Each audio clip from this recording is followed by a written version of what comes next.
Hot Wheels are supposed to be cool, fast, and eye-catching, but sometimes the designers at Mattel wake up and choose violence against our eyeballs today. We're counting down the top 20 ugliest Hot Wheels cars ever created, and trust me, some of these are absolutely diabolical asterisk. But before we dive into this nightmare fuel, if you're new here, welcome to AC Custom, where we talk about everything toys, collectibles, and nostalgia. If you enjoy this kind of content, make sure to hit that subscribe button and turn on notifications so you never miss out on our next video.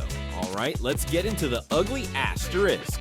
Starting off strong with a car that was originally called the Power Pipes, which honestly sounds pretty cool, but then someone at Mattel had a brilliant idea. Let's rebrand it to promote pasta, because nothing says high-octane racing like carbohydrates. They literally renamed it Pasta Pipes, slapped some Italian flag colors on it, and called it a day. The exhaust pipes are supposed to look like noodles, I guess. Congratulations, you made a car that looks like it runs on marinara sauce. In what I can only describe as the biggest scam in Hot Wheels history, they released a car that's literally invisible. No, I'm not joking, it's just clear plastic. They called it the invisible version of the Fantastique. And you know what you get when you buy it? Absolutely nothing. You can see right through it. It literally looks like pictures of wood on your shelf.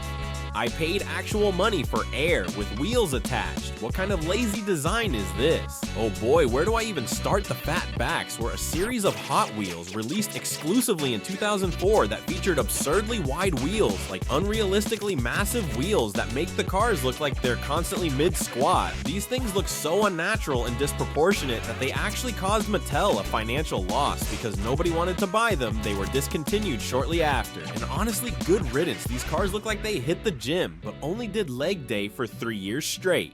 The hot tub car is already a questionable concept, like who asked for a bathtub on wheels, but then they made a Clover version for St. Patrick's Day. And let's be real here, guys, they turned the water into beer. It's bright green liquid in a hot tub with shamrocks everywhere, and the target audience is children. Make it make sense. The car looks like a frat party on wheels. Remember 2017 when people were eating Tide Pods as a challenge? Well, Mattel remembered too and decided to make the Twin Mill one of the most iconic Hot Wheels designs of all time look exactly like a forbidden snack. The swirled orange and blue color scheme is unmistakable. This is a Tide Pod and you cannot convince me otherwise. Some designer definitely did this on purpose, and honestly, I'm not sure if I should be impressed or concerned. Mattel has made approximately 30 different Batmobiles over the years, and most of them are actually pretty sick. But then there's this thing, the hard-noised Batmobile, whatever that means. Looks like Batman's car got stung by a bee and had an allergic reaction. The proportions are all wrong. The nose is comically oversized, and it just looks goofy compared to literally every other Batmobile they've made. Even the Scooby-Doo Batmobile looks better than this. Speaking of which, what kind of cursed collaboration is this? The Scooby-Doo Batmobile is exactly what it sounds like, Batman's iconic vehicle, but make it Mystery Machine. They slapped Scooby-Doo colors and decals onto a Batmobile, and the result is this abomination that doesn't know what it wants to be. It's an identity crisis on wheels. Batman would never approve of this. It's a hamburger car. I'm not even kidding. They made a burger-themed Hot Wheel and called it the Buns of Steel. The entire car is designed to look like a cheeseburger with sesame seed buns, massive patties, and all the fixings. But here's the thing, it just looks like a lumpy brown blob with wheels. You can barely tell it's supposed to be food. It looks more like a potato on wheels, or maybe a very unfortunate medical condition. Either way, it's ugly as hell.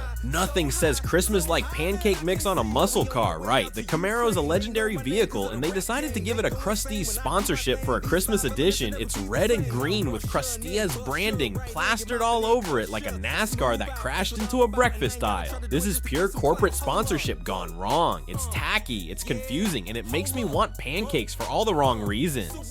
The backdrafter is a fire truck Hot Wheel, which is cool concept, but then Pepsi got involved and turned it into a rolling advertisement. The entire fire truck is Pepsi blue with the logo everywhere because apparently fighting fires is less important than selling soda. It looks less like an emergency vehicle and more like a cola delivery truck that got lost on the way to the grocery store.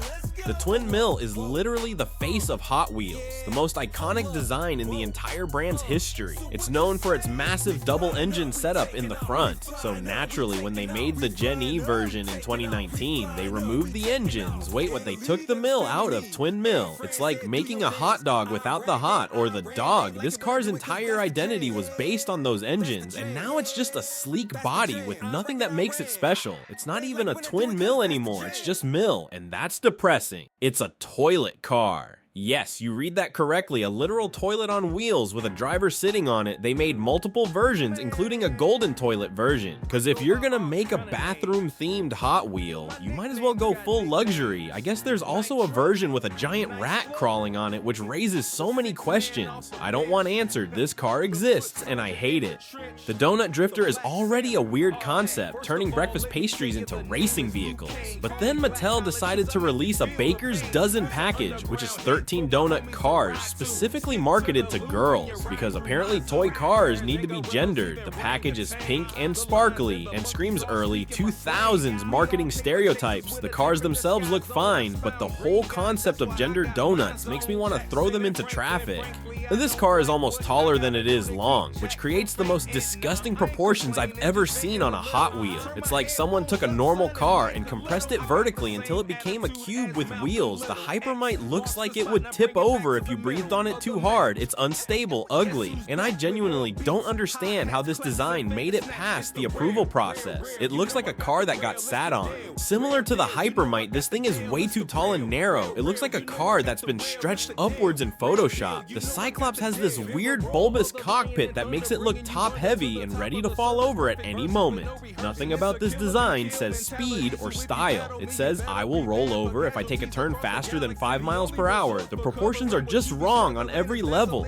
Look what they did to my boy Wally, the adorable waste management robot from Wall. He got turned into this blocky abomination that barely resembles a car. They tried to keep his cute eyes and treads, but translate them into a Hot Wheels format, and it just doesn't work. He looks squashed, compressed, and sad, like they put him in a trash compactor, which is ironic considering he is a trash compactor. This design makes me genuinely upset. The original twin mill from 1969 is perfect, sleek, aerodynamic, iconic. So when they made the twin mill 2 in 1993, expectations were high, and boy did they fumble. This thing looks kind of ugly there. I said it. The proportions are off, the engine design is clunky, and it lost all the charm and elegance of the original. It's trying too hard to be futuristic, but instead it looks like a knockoff version of itself. Even Mattel knew it was ugly because they made the Twin Mill 3 in 2008 to fix this mess. It's a hot dog car, a literal hot dog with wheels and a driver sitting inside a bun. The Street Wainer is exactly as stupid as it sounds. The hot dog is bright pink, which makes it look even more unappetizing, and the whole thing is just absurd. There's also a ketchup and mustard version, because of course there is. This car looks like something you'd see at a baseball stadium. Not on a racetrack. It's goofy, it's ridiculous, and it has no business existing. When Marvel and Hot Wheels collaborated, we got some genuinely cool designs like the Iron Man car or the Captain America motorcycle, but then someone decided to make the Thanos copter a thing. This is based on a notoriously goofy panel from an old Marvel comic where Thanos flies around in a helicopter that literally has Thanos copter written on the side. Mattel took that meme and made it real. The result is a purple helicopter with Thanos sitting in it looking absolutely ridiculous. It's so bad. It's almost good, but mostly it's just bad. Thanos deserves better than this. And finally, at number 1, the ugliest Hot Wheel of all time is the Rick and Morty spaceship. This thing doesn't even have wheels. It's a spaceship. Why is this a Hot Wheel? The entire point of Hot Wheels is cars with wheels. This is just a small spaceship toy that they slapped. The Hot Wheels branding on the design itself is fine if it was just a Rick and Morty collectible, but as a Hot Wheel, it makes zero sense. It breaks the fundamental rule of what a Hot Wheel should be. It's lazy, it's a cash grab, and it represents everything wrong with corporate collaborations. Congratulations, Rick and Morty spaceship. You are the ugliest Hot Wheel ever made by virtue of not even being a Hot Wheel. asterisk. And there you have it, the top 20 ugliest Hot Wheels cars of all time. Some of these are so bad, they're almost impressive. Like, how did these get approved? What was the design process? If you own any of these cars, I'm sorry, but also please comment down below which ugly Hot Wheel offends you the most. And if you enjoyed this video, make sure to smash that like button and subscribe to AC Custom for more questionable toy content. Also, don't forget to hit that notification bell so you never miss our next countdown. See you next time, asterisk.